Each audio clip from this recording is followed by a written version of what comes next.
Good afternoon. As Seth mentioned, my name is Kristin Henderson, and I'm the chair of the local government in Los Alamos. And I appreciate being here with everybody today. I wanted to point out, I was curious before I came, who else comes to this?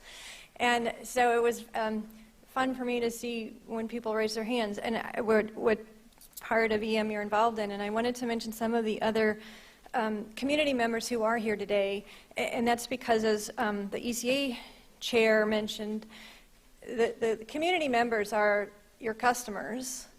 And I actually think it's more than just the community members, it's really the whole regions, especially, for instance, at Los Alamos, where, you know, we have a chromium plume in our water aquifer, and that's more than just Los Alamos, that's going out to, you know, the entire region.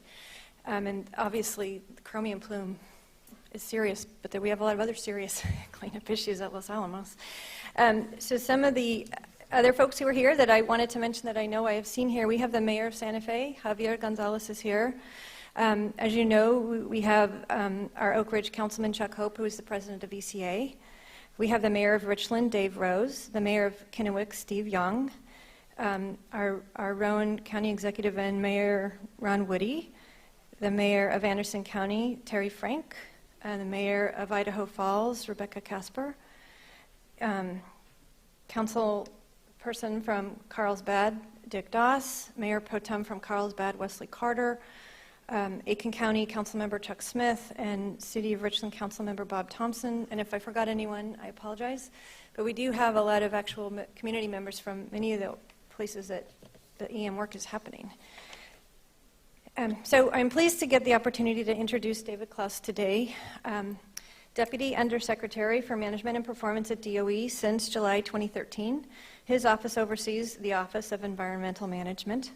So a key issue we're working on with David is ensuring that DOE contracts consider the impacts to our communities.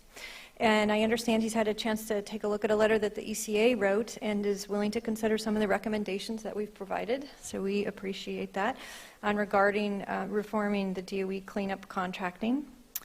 And we appreciate your openness to those ideas and your engagement with the local communities on these issues that are critical to all of us. One of the things that I would like to mention is, as we all know, the contractors in our communities have a big effect on our communities. They're part of our communities.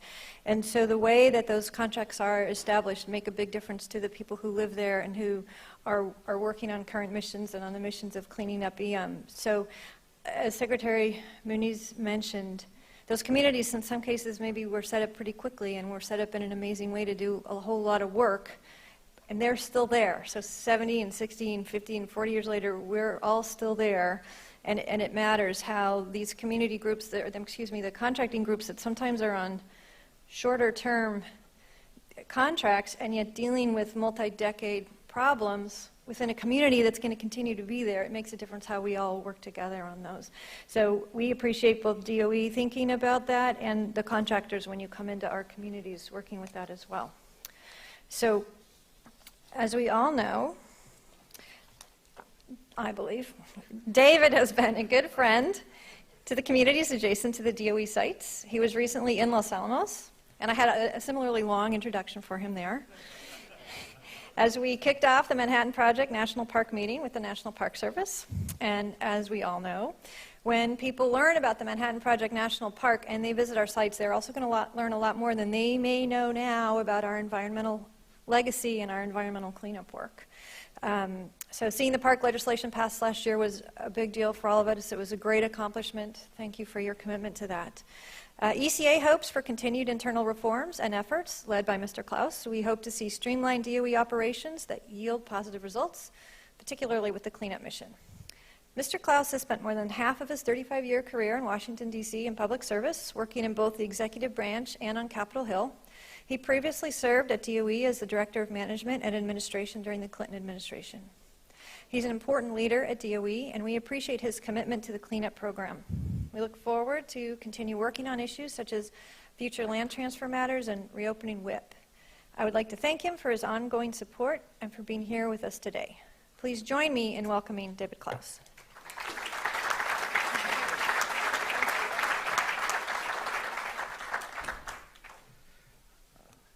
Thank you. A little bit of side lobbying there. I think she had me locked into place while she shared some thoughts for the ECA. Thanks for having me. I'm on program, and I've been asked to talk about the Manhattan Project National Historic Park, which I will do. But before I do, I want to take 2 minutes to kind of share some broader observations about this meeting and what I think, why I think it's an important meeting to have. And I'll start with, I understand that the Secretary, when he was here today, drew some analogy between the EM challenges and the building of the great Gothic cathedrals in Europe, and talking about how it seemed to be a labor that passed from one generation to another. And sort of in that context, I think when we talk about the cleanup mission, it's always important to remember we spent about 50 to 70 years creating the challenges that we are now dealing with very directly. And we've been dealing with them as with EM for some 20-some years. But by all forecasts, we have somewhere between about $200+ billion worth of challenge remaining, which I'm sure makes the contractor folks here of interest. But if we're chewing that, if we're going to bite that in $6 billion increments, which seems to be what Congress is willing to do right now, we're going to be at this for about 40 years or more. My math, I'm hopeful that we'll find new ways to do it more quickly. But meetings like this give us a chance to kind of take a look at the long view. And I think if you look at the agenda, I'm followed by a discussion on the WIP recovery. And what it sort of points out is WIP is an important facility for true waste, et cetera. But as we tackle the challenge of the next 40 years, our ability to build, manage, and operate underground repositories is going to be absolutely critical. And so talking about the WIP recovery in the broader context of the importance of what we really need to accomplish for the program. Similarly, I know there's going to be a discussion of technology. Assistant Secretary Monica Reglabuto has talked about the importance of technology and the importance of putting more emphasis on the technology development program. And the way I kind of think about it is, if we're going to be at this for 40 years, let's think about it from our perspective. In 25 years, do we really want to be using the technology we have today to be doing that cleanup? And if we think about the tasks we do today on a day-to-day basis, where would we be if we were still using the technology of 25 years ago? And I think that really focuses the importance of investing now, because we're going to be at this for a while.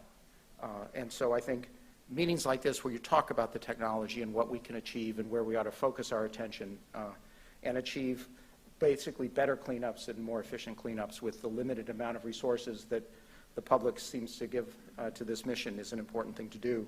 Similarly, I think the discussions about large capital projects and how do we meet those challenges is important. But the bottom line is, and I think everyone here, from the communities through the contractors, through any other, to the EM staff, that many of whom are here, both from around the complex and here at headquarters, I think what this meeting does is it gives us a chance to figure out how we can do this better. How do we do this better on a day-to-day basis? How do we work better? How do we work more efficiently? How do we continue to assure the safety of our workforces? How do we continue to assure the safety of the communities that are that surround us? And questions such as you raised: how do we work? How do we, DOE and our contractors, work and integrate with the communities, because we're going to be here for a while. And the people who work, I always remember this when I think about the sites from a historic perspective, which is that my nickname for DOE is the Department of Inconvenient Places. It is somewhat by design, otherwise known as the Department of Connecting Flights. But we did it on purpose. And what it means is that, generally speaking, the communities that surround our sites are communities that are filled with the people who work there. And from the perspective of the historic preservation mission, it's meant that it is so important to the local communities because these are the people who are there, and they're talking about their families and their parents and their generation where they grew up. Similarly, I think if we look forward, I think the communities that now where your contractor workforces are now working and doing the cleanups are the communities that you're helping serve. So I think this meeting that brings together both those groups together with the EM folks is a very important thing to do. I'll make an observation. This is sort of my version of a segue to what I was asked to talk about, which is, 70 years ago, we had the Manhattan Project, and now we have a national park. And if you think about it, we're going to finish, I'd like to think we're going to finish the cleanup mission in 40 to 50 years. And it may not be a national park, but I do think we can aspire to things like, if you've been to Rocky Flats, you should go and see what it looks like. It's an amazing place. To imagine the industrial complex that was there up until about 10 years ago when we completed that cleanup. And to go look at Fernald and some of the other sites where we've cleaned up, and to think that that's where we can get. So as we think about the Manhattan Project and what we did 70 years ago, it may not be a national park, but I do think that parks can provide a reasonable objective for the cleanups. Let me turn then to fill you in a little bit on where we are with the Manhattan Project National Historic Park. It was established by legislation in December of last year. The legislation said that that within 1 year, the Department of Interior is to develop a memorandum of agreement with the Department of Energy, and that when that agreement is signed, it will establish the park. We will meet that deadline. In fact, we will beat that deadline. Our projection now is that, as you may know, we have a draft memorandum was circulated by the National Park Service over the summer. The public comment period has closed, and we are optimistic. We fully expect that, I think the date is November 10th, we expect to sign that memorandum of agreement, which will put the park in place. Park has been a long time coming. It is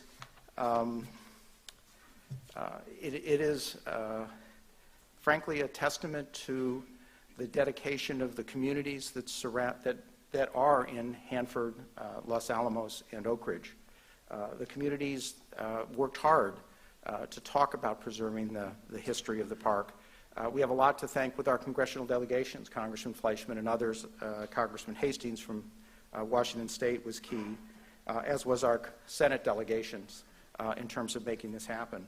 But it's an unusual park. It's one of the few it's a park that's going to actually exist in 3 sites non-contiguous to each other. We are very well along within the Department of Energy in terms of meeting our mission, which was to identify what sites are going to be covered within the park. I formed a senior level coordinating committee to guide our implementation of the park. We put together from both headquarters and from each of the 3 sites and each of the lead coordinators at each of the 3 sites to work together with the National Park Service.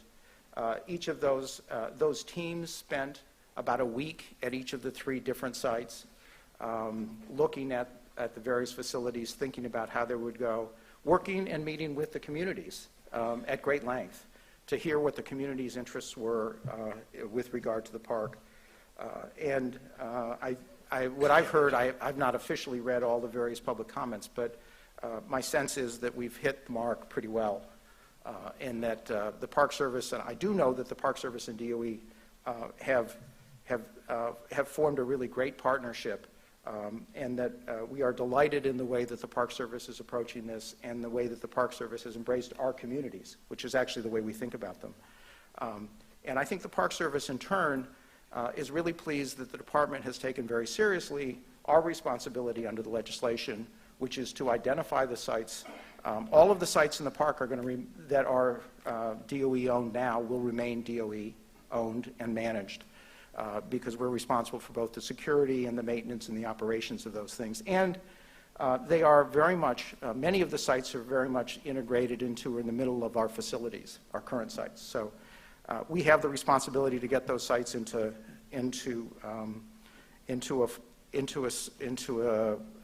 a circumstance where they are available for public visitation, where they are safe for public visitation, and we are working that through. We've put together a 5-year plan as to how we're going to move forward with both capital improvements and the operation of the facilities. That plan will appear in its first instance in the FY 2017 budget, which is now in development. But we have thought through in terms of how we're going to actually get over the 3 to 5 year period when this park will really sort of fully bloom. The Park Service, generally speaking, as soon as we sign this agreement, is going to initiate what usually is about a 2 to 3 year planning process that the Park Service goes through, as they will develop their full implementation, and as they will reach out to the communities.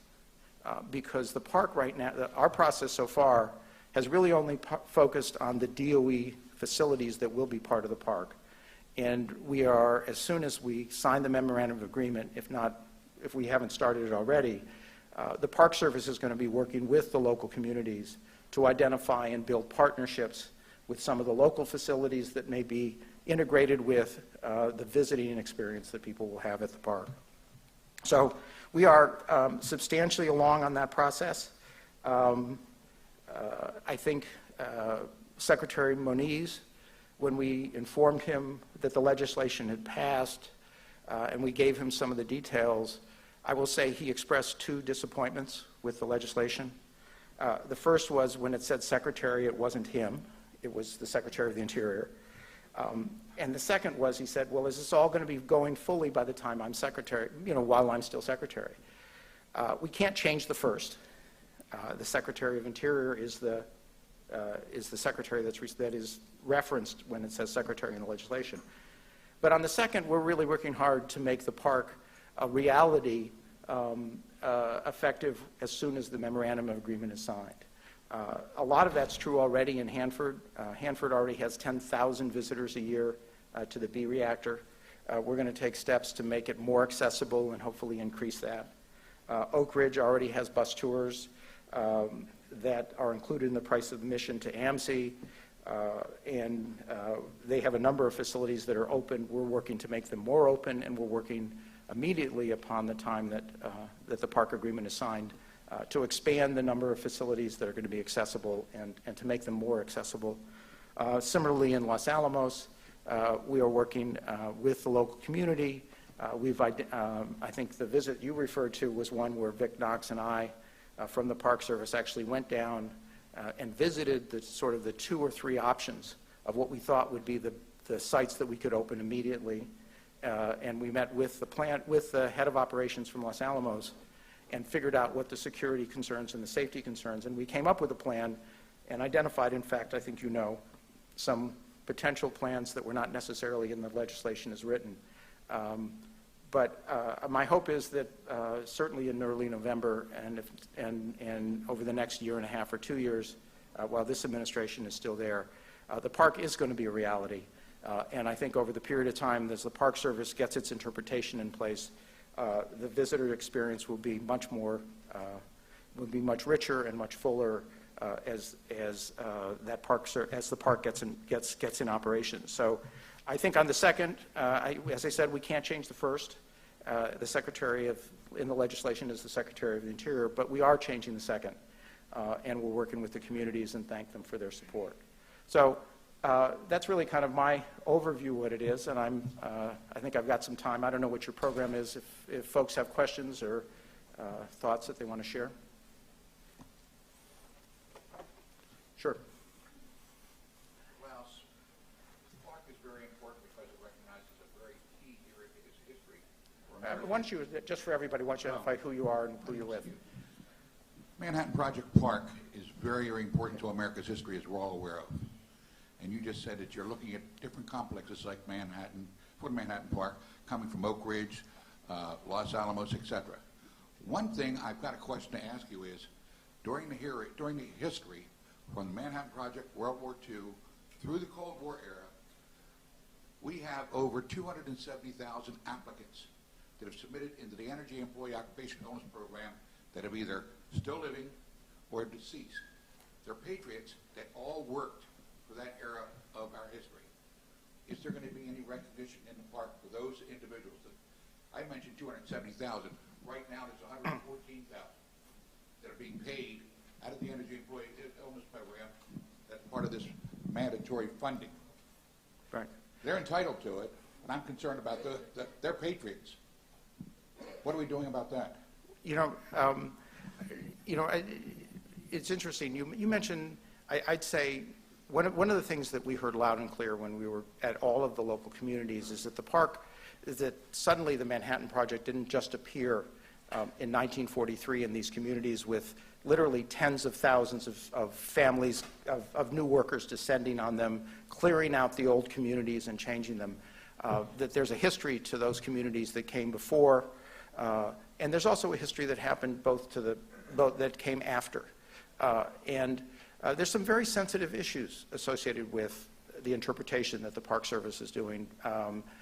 The other one I'll add to you is that we've heard from the Japanese government and from the cities of Hiroshima and Nagasaki, why is it that you're doing a park that, is it going to glorify what for us is a very, very tragic, set of events?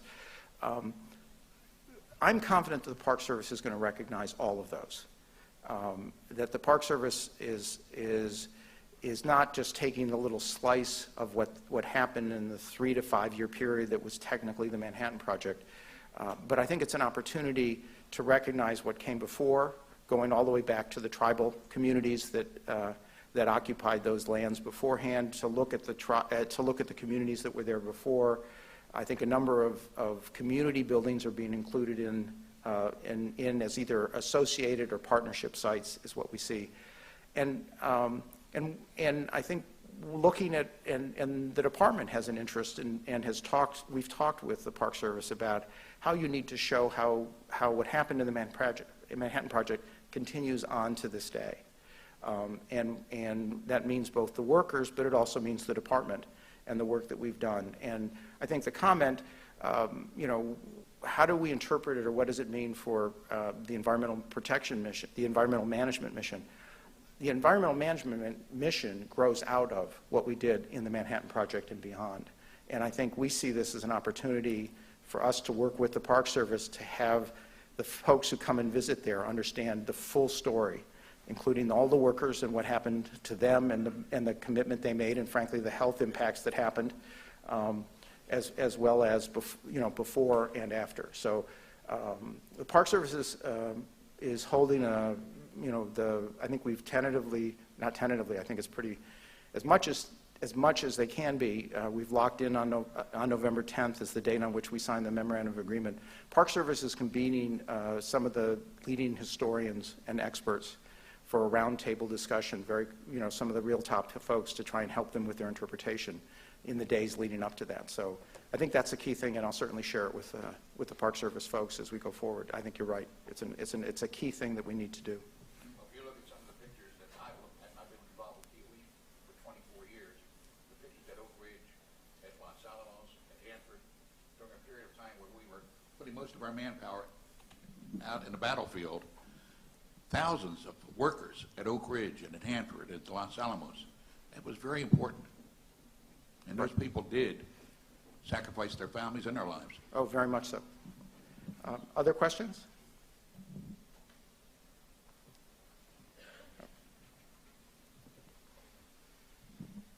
My name is Chuck Bernhardt. I was a former Department of Development Director in Carlsbad and very involved with WIP. During your speech, you mentioned two things, and I'm going to try to connect the dots and see if this is of interest. You mentioned the importance of future disposal sites, very critical to helping to get rid of the waste once and for all, hopefully. And you also mentioned technology, that a lot of the technology we have now is outdated. I would present to you that WIP is a case of that. The technology at WIP, although the main feature being the salt deposits themselves, but there's a lot of technology that goes there. So I'm wondering if any thought is being given to technology, new innovative technology, to help WIP reopen. I think there's some opportunities to apply it that would help safety, public assurance, do the job better. So I would just present that to you. I talked to Frank Marcinowski about this, and he said, yeah, we really need a technology roadmap for WIP. And I'll just present that to you. Second item is consensus-based approach. The BRC highlighted that as their approach to citing new facilities for storing or disposing of waste. I would present this to you as well. I think DOE has an opportunity to demonstrate the consensus-based approach as it reopens WIP. And that's going to be extremely important because other communities and even other countries are watching that process closely. So I just wonder if you have a response to that. Very interested. Well, I do know that the next panel, if you stay on schedule, is actually talking about the WIP recovery, and I was going to mention Frank Marcinowski, and I know Phil Breidenbach and Jim Blankenhorn, who are leading NWP's efforts on the recovery, are here. The answer is absolutely yes. And I've already known a number of different technologies that we've talked about utilizing in, not necessarily in the WIP recovery, but when WIP recovers. I know, for example, I know we had this frustration of it taking about 3 months before we actually knew what happened in WIP. For the first 3 months, we thought some big chunk of rock and some big chunk of salt and fall down on a drum, and that's what it was. And I remember when the first team went in and actually looked at it, they came back going, where's the roof fall, right? And there wasn't one. And so I think the idea of being able to sort of monitor the facility, et cetera, and better ventilation and better controls and stuff. I do think actually everyone talks about things that were not working at WIP and some of the maintenance issues and all that I think certainly can be attributed to the fire that preceded the actual more significant event for WIP by about 10 days. But we do need to remember, one of the things that we need to remember is that we had a continuous air monitor down there. It was connected to the dampers that basically the system worked. And what happened is that it shut the dampers. It didn't block 100% of the contaminated airflow. There was still some small amounts of contamination that went out, but 99% or so of the contamination contaminator went to HEPA filters. And so we need to remember that at least some of that system worked, and we need to do it better.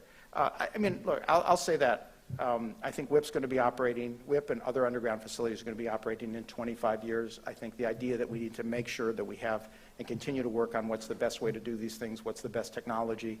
I think that comment about technology applies as much to the WIP recovery today and to thinking about how we're going to be running underground repositories in 20 years, and 30 years, and 40 years. And I think the important thing, and I'll talk about the WIP community, the community in Carlsbad. The community in Carlsbad has been fabulously supportive. I think when everyone says, how are we going to get to a consent-based process, we point to the city of Carlsbad. And the answer is there are communities who see this as a place where they're ready to be the host. They see the advantages. They see that as something that there's trade-offs. But I've heard people from Carlsbad say that without WIP, we wouldn't have had scientists, we wouldn't have had as many engineers, we'd be just a petroleum-based economy. And so my hope is that the consent-based process does move forward. I think there are communities out there that look at the pluses and look at the minuses and are ready to say, hey, look, we want to be there. And as you say, I think technologies. I think we need to make the investment today in technology. I don't know what the number is for most commercial firms. What is it like? They spend 3 to 5% in R&D, and we're spending about $15 million out of a $6 billion a year program. I'm a lawyer. I'm not a mathematician, but as I recall, 15 million out of 6 billion probably is not 4 to 5%. So, other questions?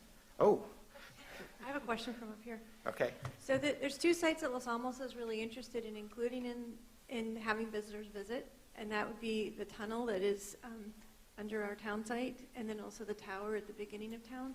But they were not included in the legislation. Mm-hmm. And I'm wondering about, like the process or the ownership. Like, is there a way? How could those be included? Like, would they have to be part of the park, or is there a way DOE could make them available outside of the park structure? I'm just curious how that might work, if there's a way How to that might see work? those happen. Well, it's actually interesting because when we went back and looked at the legislation is actually different. As I recall, I think it's Oak Ridge actually has a designation of these sites or such other sites as you may determine, whereas that language was not in there for Hanford or for Los Alamos. So I think there was some flexibility for whether things were in or out of the what were eligible sites. One option is if Congress determines that that's an eligible site. Obviously, that would do it. The other is that there's partnerships. I think the partnership, the town gate is, the gate to the town is owned by who? The tower. DOE owns it? I do know the tunnel is something that DOE would have to continue to own and manage, so my sense is that would probably require some form of congressional approval for us to officially include it in the park. I think non-DOE owned sites, there can be partnerships and sort of affiliated relationships and ways where we can sort of point visitors to say, here's the whole experience. But I think in terms of Los Alamos, I do know that Los Alamos and the tunnel would probably require a congressional action of some kind. Any others? First, let me close by saying first, thank you for all for coming. I think, as I said earlier, this is a great set of different people from different communities to include. I think this is a great meeting to have, and I look forward to talking to you and working with you in the future. Thank you.